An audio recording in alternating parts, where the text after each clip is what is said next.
नमस्कार, मैं पंकज प्रसून। दोस्तों, पिछले 24 घंटे में इस देश के अंदर और इस देश के साथ कुछ बड़े पाप हुए हैं। वो पाप किसने किया, क्यों किया, उसके पीछे की कहानी क्या है, ये सब हम आपको बताएंगे। लेकिन उससे पहले आप हमारे चैनल को सब्सक्राइब कर लें, इस वीडियो को लाइक कर लें। दोस्तों, सबसे पहले मैं एक पाप के बारे में बताता हूं जो इसी देश की राजनीति में हुआ है। एक कांग्रेस के नेता हैं मेवालाल, और मेवालाल साहब की कुछ सेक्स सीरीज जारी हुई है और बहुत सारी सीरीज है। कोई 7 मिनट 11 सेकंड का है, एक 7 मिनट 8 सेकंड का है। और इसमें मेवालाल जैन, जो कांग्रेस के पूर्व मंत्री हैं, राजस्थान कांग्रेस के, वो एक बच्ची के साथ आपत्तिजनक अवस्था में देखे जा सकते हैं। और अभी तक ये सीडी सोशल मीडिया पर वायरल होने के बाद तक, जब तक मैं ये खबर बता रहा हूं, मेवालाल जैन ने इस सीडी को नकारा नहीं है, इसे झूठा नहीं कहा है। सिर्फ इतना कहा है कि उनके राजनीतिक विरोधियों ने फंसाया है उन्हें। दरअसल जो कहानी बताई जा रही है इस सीडी के रिलीज होने की, वो ये है कि मेवालाल जैन का संबंध किसी महिला के साथ था और उस महिला के साथ यौन संबंध बनाने के दौरान मेवालाल जैन ने उनसे ही डिमांड की कि अब मुझे छोटी छोटी बच्चियां चाहिए। मैं वो वीडियो दिखा नहीं सकता, वो सिर्फ चल रही है आपके स्क्रीन पे। उसमें मेवालाल जैन कह रहे हैं कि मुझे छोटी छोटी बच्चियां चाहिए, और वो महिला पूछती है कि क्या करोगे बच्चियों के साथ, क्या उनके जनांगों में आप ये उसी तरह क्रूरता करोगे जिस तरह मेरे साथ करते थे? तो वो कहते हैं कि हाँ करूंगा।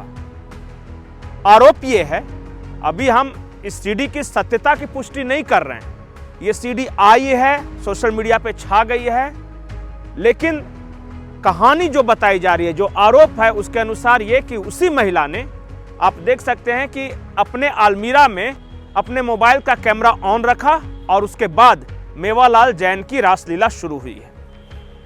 और इस तरह के सीरीज हैं। राजस्थान की राजनीति की बात करें तो एक महिपाल मदेरणा हुआ करते थे, जिनका भंवरी देवी बलात्कार कांड आपको याद होगा, उस पर फिल्म भी बनी है। एक शांति धारीवाल अभी हाल ही में थे, उन्होंने जिस तरह के बयान दिए हैं। कांग्रेस की बात करें तो बहुत पुराना है ये। अब मैं एक एक करके अगर बताना शुरू करूं तो बहुत लंबा हो जाएगा वीडियो, इसलिए मैं राजस्थान तक ही से सीमित रखता हूं। ये तो देश के अंदर का पाप है, लेकिन इस देश के साथ भी पाप हुआ है पिछले 24 घंटों में। अब मैं जो आपको एक और वीडियो दिखा रहा हूं, वो वीडियो जेनेवा का है। जेनेवा से कोई भारतीय छात्रा है पढ़ने वाली, उन्होंने ये वीडियो बना के भेजा है। और आप देख सकते हैं इस वीडियो में कि ठीक यूएन हेडक्वार्टर के सामने, यानी संयुक्त राष्ट्र संघ का जो मुख्यालय है, उसके सामने भारत के खिलाफ कई तरह के पोस्टर लगाए गए हैं। किसी पोस्टर में यह लिखा गया है कि भारत में महिलाओं की स्थिति स्लेव से बदतर है, माने गुलामों से बदतर है। किसी में यह लिखा गया है कि जो भारत में जो ईसाई हैं वो स्टेट स्पॉन्सर्ड टेररिज्म के शिकार हैं, यानी भारत सरकार उनके खिलाफ आतंकी घटना के हद तक कार्रवाई कर रही है।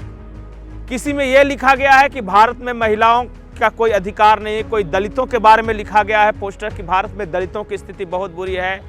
क्रिश्चियनों को जलाया जा रहा है भारत में सरकार के इशारे पर, यह लिखा गया है।